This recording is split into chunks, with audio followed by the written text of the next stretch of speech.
The night was 3rd of May 2005. Anfield. The stage is set for a clash that will be etched in football history. Liverpool, the underdogs, face Chelsea, the Premier League giants.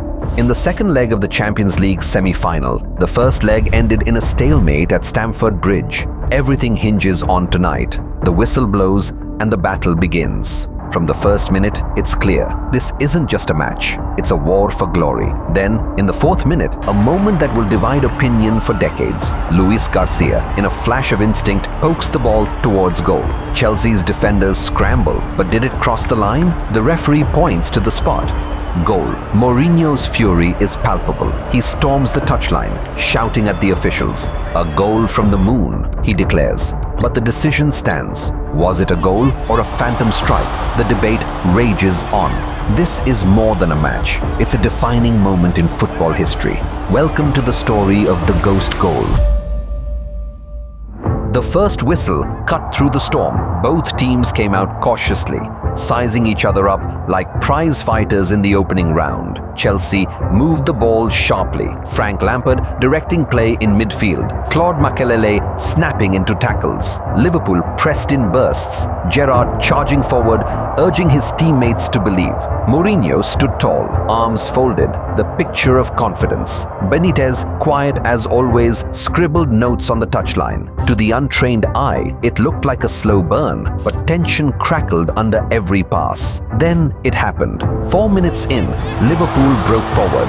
John Arne Riis lofted a cross into the Chelsea box. Milan Baros darted behind the defense and goalkeeper Peter Cech came rushing out. Bodies collided, the ball spilled loose, and in the blink of an eye, Luis Garcia lunged. The ball spun towards goal. William Gallas scrambled back and hooked it clear. But had it already crossed the line? The referee blew his whistle. Goal. Anfield erupted. The stands shook. Fans screamed as if destiny itself had arrived. But on the touchline, Mourinho's fury exploded. His arms flailed. His face twisted in disbelief. To him, this wasn't football. It was theft. He later called it a goal that came from the moon, from the stars, but not from this earth. The game turned electric. Chelsea poured forward, hungry for revenge, while Liverpool threw themselves into every tackle. Jamie Carragher barked orders at the back. Jimmy Traoré slid across the grass to stop Robin, and Sami Hyypiä rose like a tower to clear long balls. Every Chelsea attack was met with deafening whistles from the Kop. Every Liverpool clearance was cheered like a goal.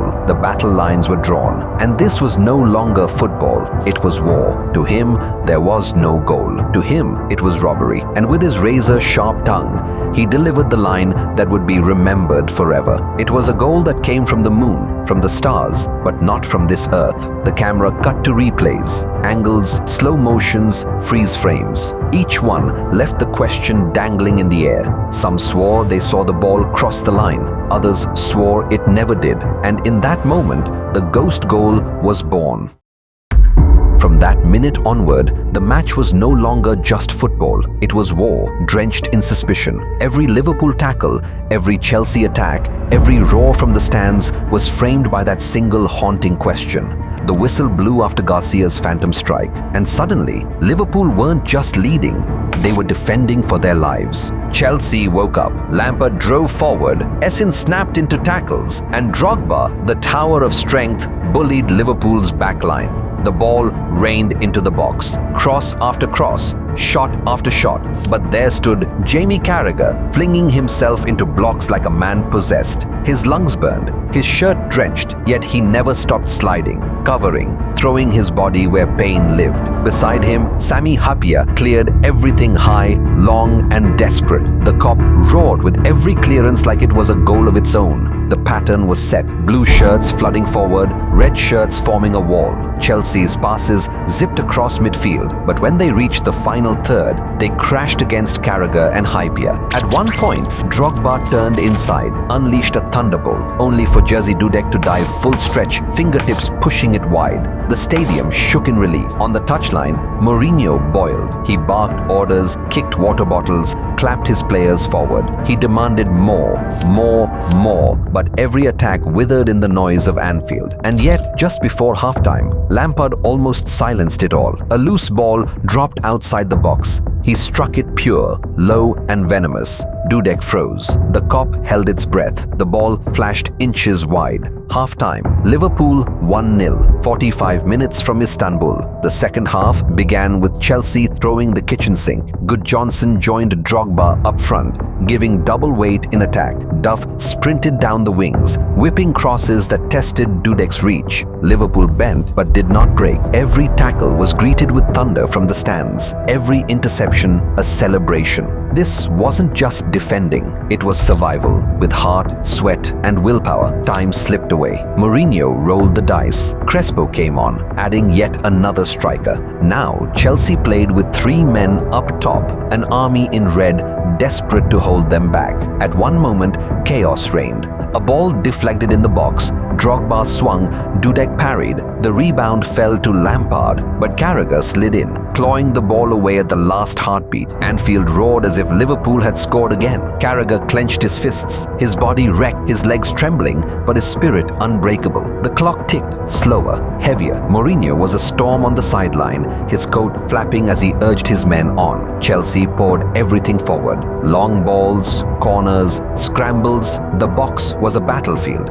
But Liverpool's wall stood. Hyypiä heading clear, Gerrard dropping deep, tackling, shouting, dragging his teammates with him. Then came the dagger of dread, injury time. Chelsea broke down the wing. A cross curled perfectly, sailing past Dudek's desperate fingers. The ball dropped to Gudjohnsen at the far post. The goal yawning wide. Anfield stopped breathing. Time froze. One swing of his boot and everything would end. Gudjohnsen struck. The ball flew. Wide. Just wide. The cop collapsed in relief. Dudek's knees buckled. Carragher punched the ground in disbelief at their luck. Seconds later, the whistle blew. Liverpool were going to Istanbul. 90 minutes of survival. 90 minutes of red shirts giving everything they had. A ghost goal put them ahead, but a wall of blood, sweat and heart carried them through. And Mourinho, standing on the touchline, could only watch his empire fall short. The dream of Istanbul belonged to Liverpool. The chants of Anfield echoed into the night, but the question remained. Did the ball truly cross the line? For Liverpool, it was fate, the first step toward Istanbul, toward immortality. For Chelsea, it was theft, a robbery written into the history books. And so, the ghost goal became more than a single moment. It became a myth, a curse, a scar that split football into believers and doubters. 2 decades later, fans still argue. Mourinho's words, a goal that came from the moon, still linger like a haunting. In the end, perhaps that is the true power of the ghost goal. Not whether it was real, but that it will never die. Because football isn't only about what happened, it's about what we believe happened. And sometimes the legend is stronger than the truth.